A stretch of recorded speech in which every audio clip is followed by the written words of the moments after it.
Jack, I don't want to say how'd you start this thing. I was trying to think of like something like really unique to say back to that, but I just couldn't. So I don't think it exists. And sadly, I said it in the process of not saying it, but that's okay because a bad intro is the only intro on Shouting Over Static, a video game show and tell project. Starring, I keep saying starring, I don't think starring is the right word. Featuring, I'm going to say, myself, Mark, and my co-host, as ever, Jack. Hello, my name is.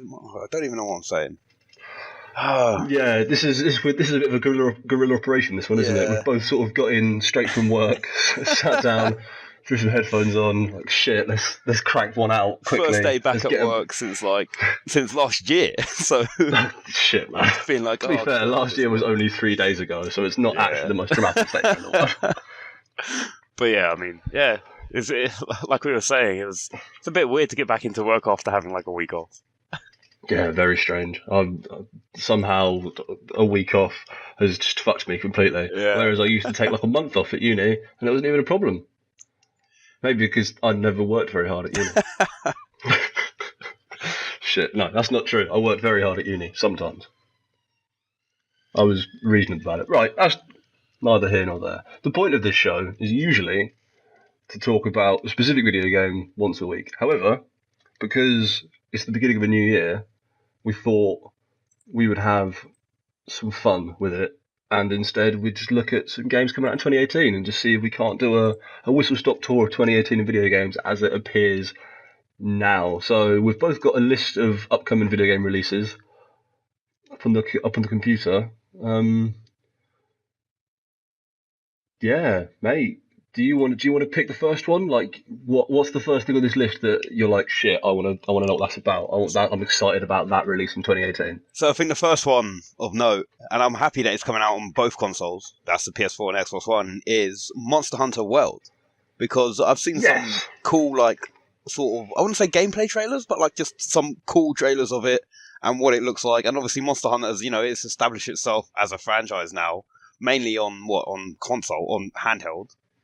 But it's coming to its life, and this is going to be in my mind, it's the next the big step in Monster Hunter's sort of evolution.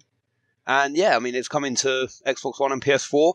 I believe that's coming out on the 26th of January. So yeah, it looks awesome. What are your thoughts of it? I, quite famously, in fact, have a pretty negative opinion of Monster Hunter. However, I think that is I have that opinion mostly for effect, because the little bits and pieces of those games I fucked around with. I think I played the one on the Wii, Monster Hunter Try. Yeah, possibly. Is that the name of it? And I bounced off it real hard because it was like a JRPG in a way that I did not understand at all. However, they're immensely popular games, and from what I've heard, Monster Hunter World is from the buzz coming out the beta. Monster Hunter World seems to be the best one they've made. Like, it seems like they've made some really, really smart moves with it. So who knows? Maybe it'll be really, really rad. At the moment, I don't know. I'm pretty neutral on it, if I'm honest. I don't know if I will get it. However, yeah. From the buzz about it is the most buzz I've seen about a Monster Hunter game ever. Yeah, pretty much. I mean, you say you touched the Wii one.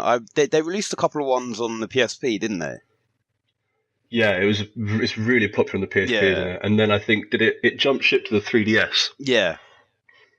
Yeah, so I know I've seen some footage from that 3DS one, and there's definitely something there. Like, it's got style. There's the Rathalos, and you've got your little cat buddy. Yeah. And like, it's got character. I don't know if that character's for me. However, apparently World, for the buzz coming out of beta, and like, I saw some GIFs from that beta that looked really good. So shit, man, maybe it'll be really rad. Yeah, I mean, you mentioned you have your little like cat dude. It's called a Palico, and the one That's it, sort of like gameplay thing that I saw, is just someone customizing their little cat person. And I was like, wait a minute, what is this? Like, what? I was like, for a long time when I watched it, I was like, what is this game? And then right at the end, it was like, yeah, Monster Hunter World. I was like, what? They're making like a new one of this? So for me, this really went sort of under the radar. But like, to have that sort of level of customization in the game, I think it's just phenomenal. Yeah, I think there's definitely something there, because if there wasn't something there, then millions and millions of people wouldn't be playing it, because it is an immensely popular franchise. And I think that is true even of bad games that are popular. Fucking yeah, like there's always something to these games, so I don't necessarily think it's bad. I am quite neutral on it at the moment, though. But maybe it'll come out and I'm going to be like, shit, dude, I'm going to get on that, and I'll get into a fucking MMO JRPG. That would be terrible. Oh, man. What a way to start the year. Oh, yeah. So I'll tell you what, looking on this list, same day, January 26th, there's actually a game that I'm at least excited to watch footage of, because the footage I've seen of it looks rad. It's Dragon Ball FighterZ. Yeah, I guess you could call it that. I believe it's an inclusive Z. Oh, really? I don't think it's Dragon Ball FighterZ. I think it's Dragon Ball FighterZ. I wouldn't have a clue, mate. I mean, I've played a couple of those Dragon Ball games where, like, that's the thing that I wish that they had in a lot more fighting games. Is that sort of open world, flying around combat scenario. I know it's obviously novel and unique to the Dragon Ball games, but I just feel like were they the Dragon Ball Xenoverse games? Yeah. And like the Dragon Ball Xenoverse 2 and whatever, I think that I had that on the 360 back in the day. I can't quite remember, but yeah, like those sorts of style of fighting games, which I've heard is rumored with what they're going to be doing with the whole next generation of Pokemon on the Switch. But yeah, just that sort of style of fighting in that open world combat, flying around. Obviously, it gets a bit weird when you start doing some awesome combos and, you know, you blow a hole in the world and it actually stays there and you're like, what the hell? You're giving someone the old Kamehameha way. Yeah. Yeah, but like just that sort of environment to have in a fighting game, I think it's actually really cool. Like, I actually really enjoy those games. I haven't played much of it, or I haven't played much of the previous games of the Dragon Ball franchise, but I remember, you know, back in the day going around to my mate's house on the PlayStation 3 and we'd sit down and we'd just play it and play it and play it, and we'd have tournaments set up where it would be us versus computer. There'd be about 8 of us in the room and we all pick a character and then it would just randomize who you play against. And yeah, like that sort of, like I say, that sort of open world fighting game, which is just so insane as well. And of course, you know, Dragon Ball has such a massive following, not just in Japan, but worldwide. So I think totally. Dragon Ball is rad. It's certainly got potential to be, I reckon, I wouldn't say it's going to be like,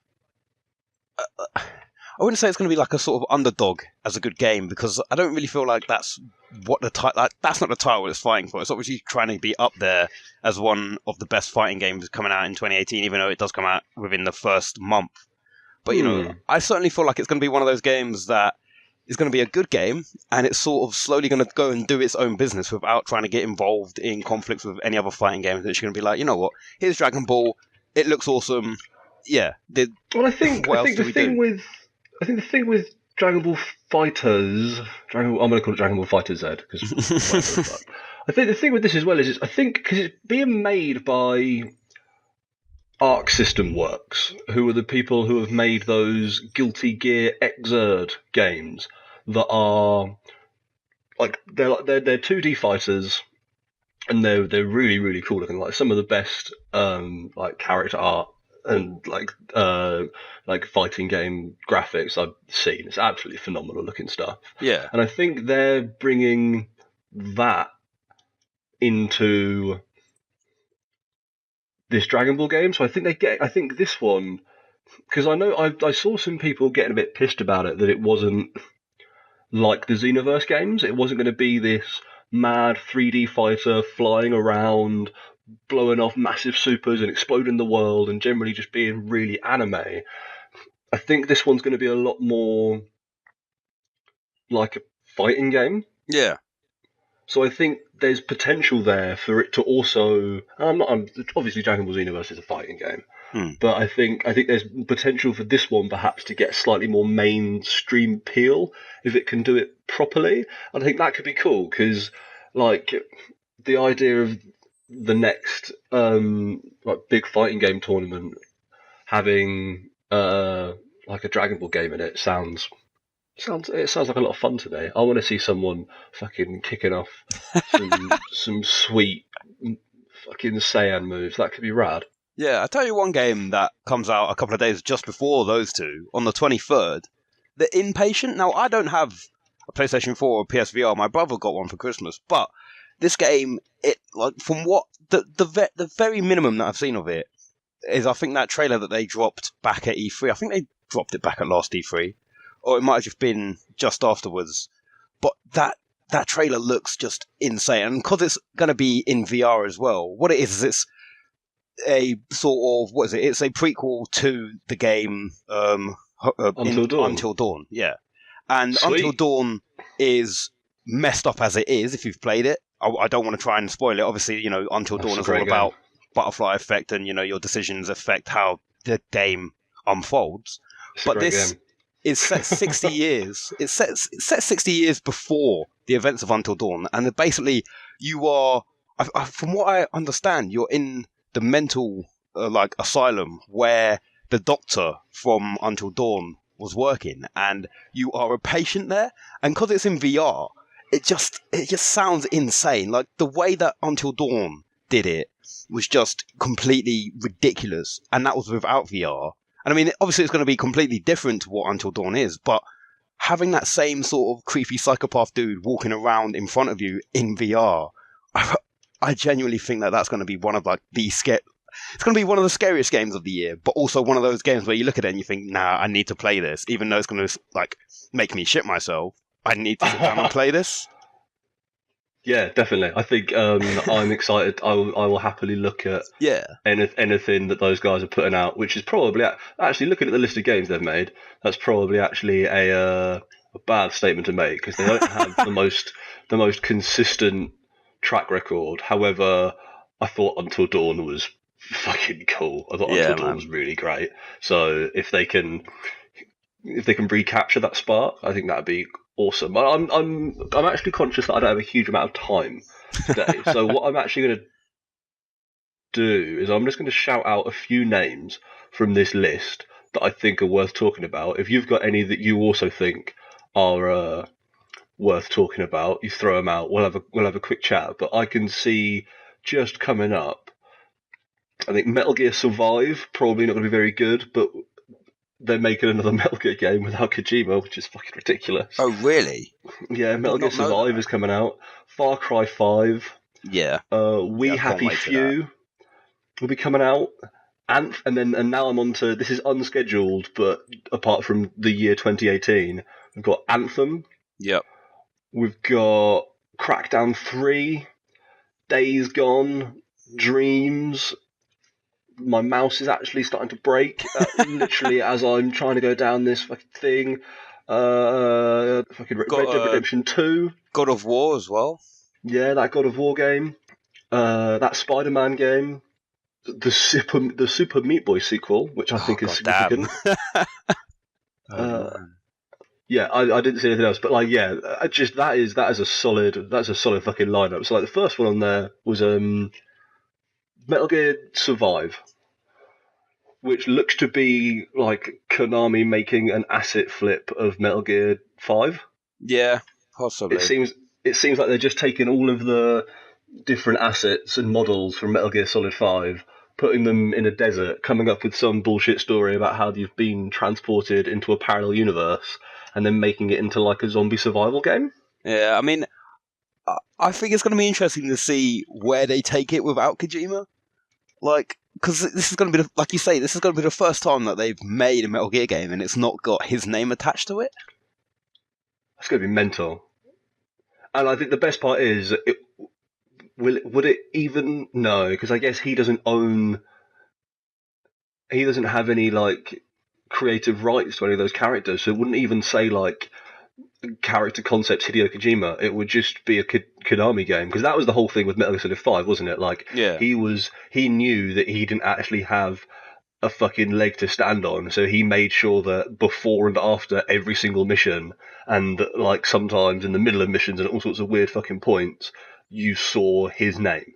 Like every mission started and ended with a Hideo Kojima game, because he was like, well, I'm literally about to get fired from this studio, so we might as well make sure that everyone knows who the fucking top dog is. Yeah, so I think that, I don't know, I'm not going to lie to you, Jack, I'm probably not going to play it. Yeah, I like, considering you're a massive fan of like Kojima and what he does, I couldn't imagine like you would be interested in playing it. But I mean, like, I reckon it'll be interesting just to see what they go, like what direction they decide to take it and what they do with it with Kojima not being there. One of the games you mentioned as well, We Happy Few. Now I've seen a lot of stuff about this game.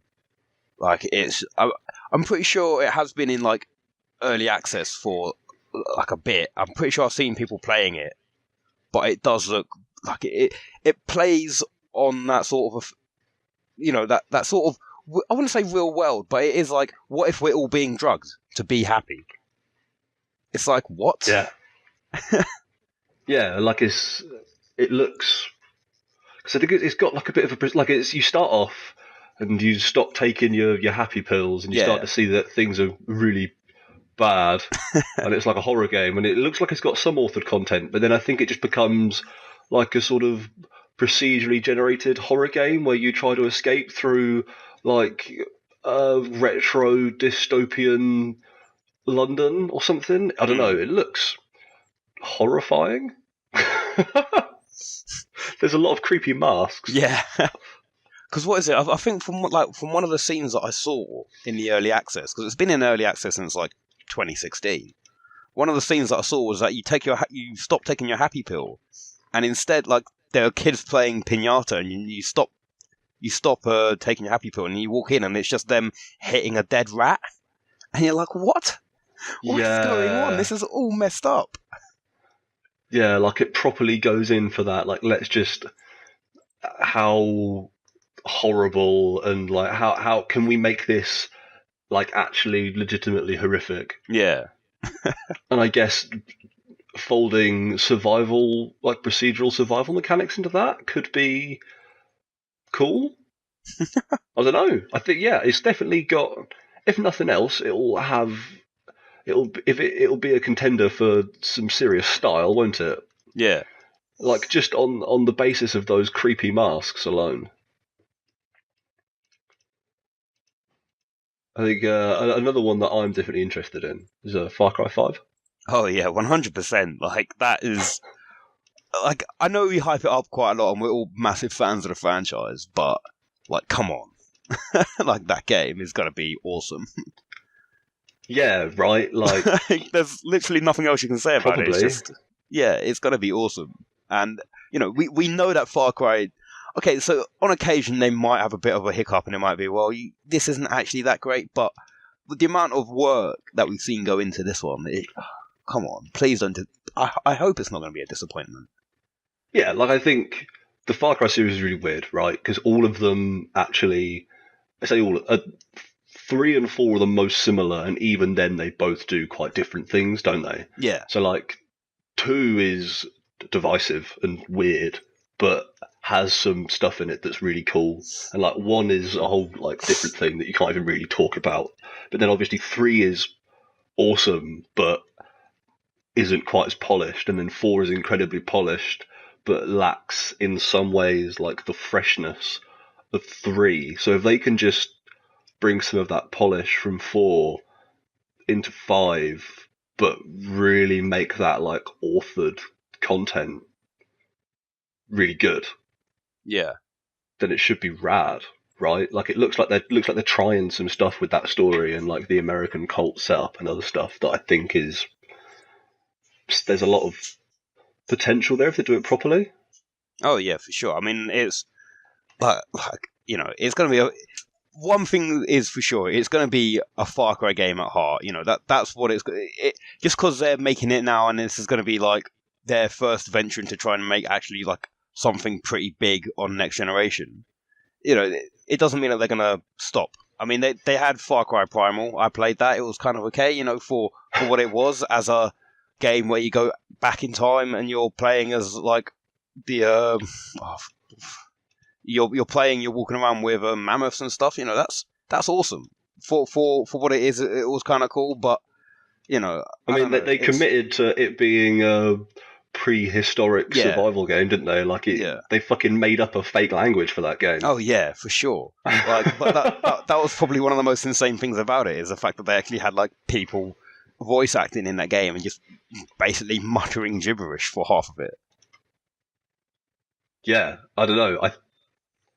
It's exciting. It's got potential, for sure.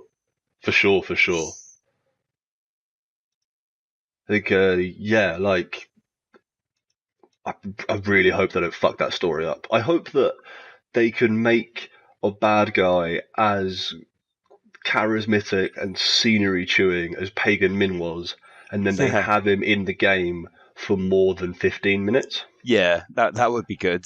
That would be something of a novelty as well, wouldn't it? Yeah.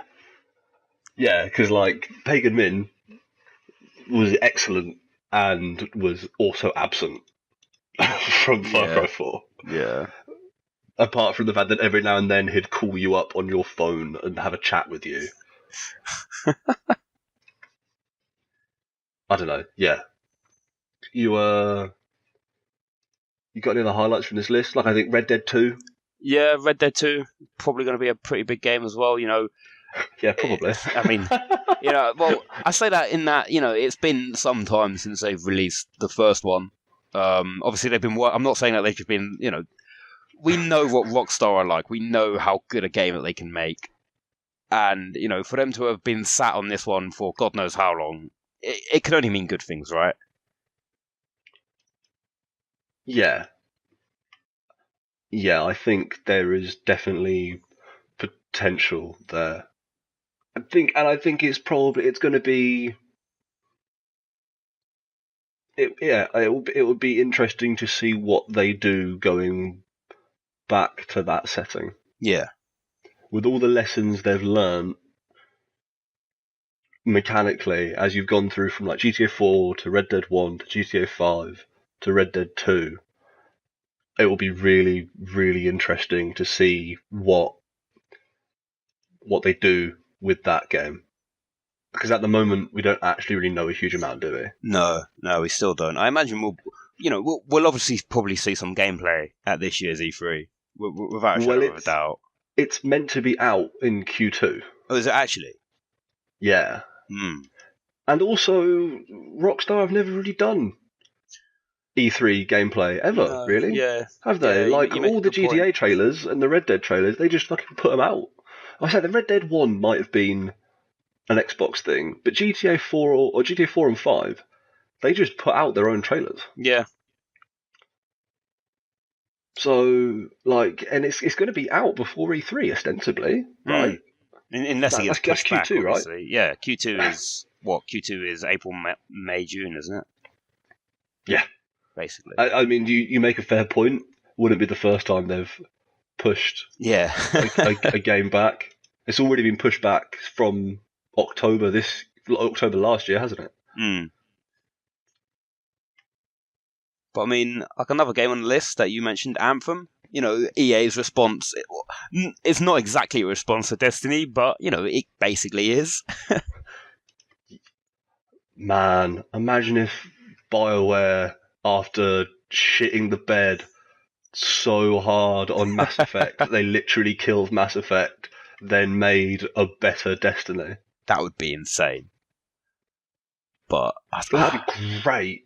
I don't know. I mean, if BioWare can bring their story writing know-how to Anthem without the hiccups that they suffered in the new Mass Effect, then it would be just something ridiculous. Like Destiny at the moment. I mean, everyone on the show, everyone on the podcast is a massive Destiny fan. We all sit down and play it, and we all have done. And I mean, you've stopped playing it now for quite some time, but I'll dip in and out of it sometimes. But if it's anything up there with the likes of Destiny 2, then it's just going to be absolutely amazing.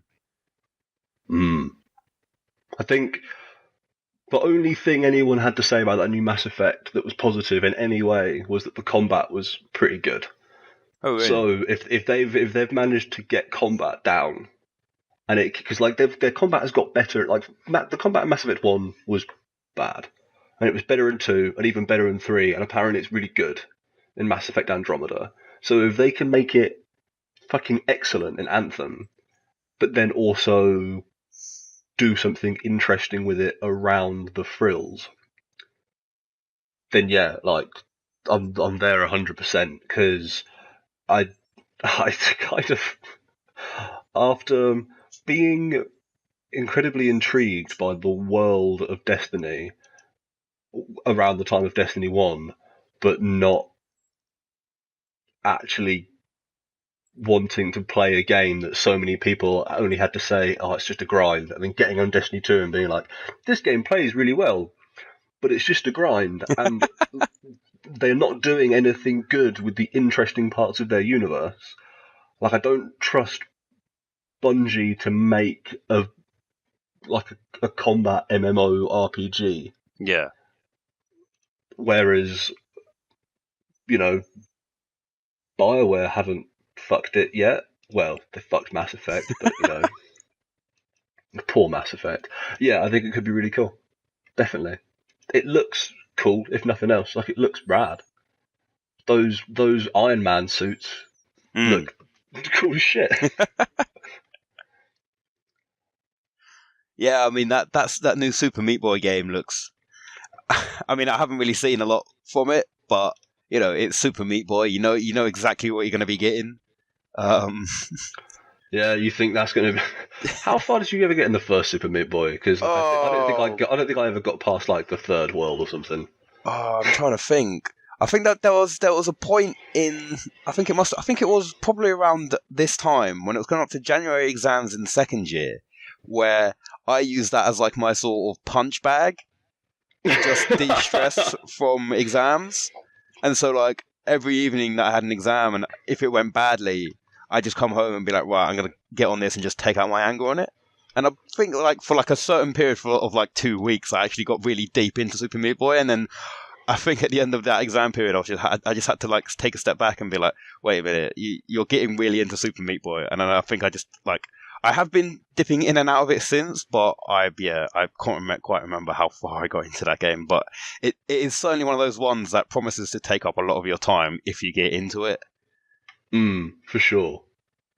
For sure. Yeah, I think I'll probably pick it up at a Steam sale. Be like, yeah, okay, cool, more Super Meat Boy. I'm glad they're making more Super Meat Boy. Is my opinion on that. I'm glad that they're going to get to make more Super Meat Boy, because Super Meat Boy 1 was really fucking good. I got time for one more game. It's got to be a quick one this week, I'm afraid. But like, one more game from this list that we can say we're excited about. Go on then, mate. I'll let you choose it since it's going to be the final game and you have to head off. I mean, some of these I'm looking at and I'm just thinking, really? Like, as if they're somehow getting to make a Shenmue 3. And all the trailers for it make it look like they're still using the same face model for the main dude, Ryu, as on the Dreamcast from like 20 years ago. Like, holy shit. No, on this, the thing on this list that I'm most excited about that we haven't actually spoken about, that I think has potential, is... Oh, I'm freezing up now. I'm getting stage fright. It's terrible. I really, really hope that Crackdown 3 is rad. Yeah. I'm not... Well, I say that. It'll be coming to Windows PC, so I will be able to play it, but I hope it's rad. I hope that they recapture the stuff about Crackdown 1 that was fun, and then can continue it in a way that works the way that it should, and it's not Crackdown 2. Because Crackdown 2 was rough and buggy and just not excellent. Yeah, Crackdown 1 had a core of something that was really awesome, and I think if they can recapture that, I think that should be really good, right? Like, there's a chance they'll fuck it, but there's also a chance that it will actually be cool, and I think that's exciting. Yeah, I mean, like, I never really played the first one. I played bits of number 2. I never really got myself into it, so I don't think I'm, like, in any kind of, like, shape to comment on what I expect from Crackdown 3, but, you know, I mean, it's going to be one of those ones that, you know, looking back at where they started, whenever they released the first one, and just seeing how far they've gotten now that they're moving onwards and upwards onto the next generation, just to see, you know, what can they do, what can they make better about it. From what you're saying, Crackdown 2 perhaps wasn't the best game that they developed. So, you know, I think it was a different team. Really? I think Crackdown 3 is an even differenter team. I think the Crackdown 2 team, I think, actually ended up shutting down. Oh, wow. Okay. Yeah, so, you know, that goes to show just how much I know about Crackdown. But, I mean, you know, as always with new games, I am very, very excited for this one. You know, it's for someone who's new to the Crackdown series, it's certainly going to be one of those ones where I will probably watch people play it before I decide if I want to play it. But, you know, for sure, it seems like it's going to be a pretty decent game. Yeah. Yeah, I don't know. Crackdown is a game about being a superhero with a gun.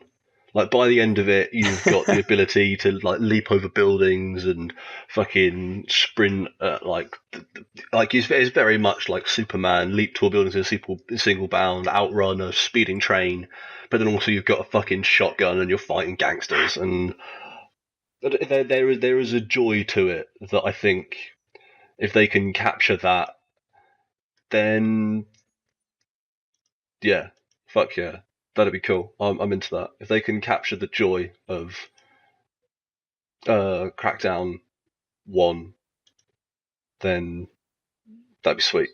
Yeah, I'll be all sure. about that. Yeah, right, shit, I actually have to bounce. Hilariously, this has been roughshod, but hey, we're at least sticking to doing one a week, so Yep. fuck it. Still better than my YouTube. Oh, mate. Yeah, but I'm not even going to do shout-outs. I'm just going to shout out to Jack. I'm going to shout out to Jack for taking some time out of his Tuesday evening to have a chat with me. Cheers, Jack. Cheers, mate. Bye. Bye.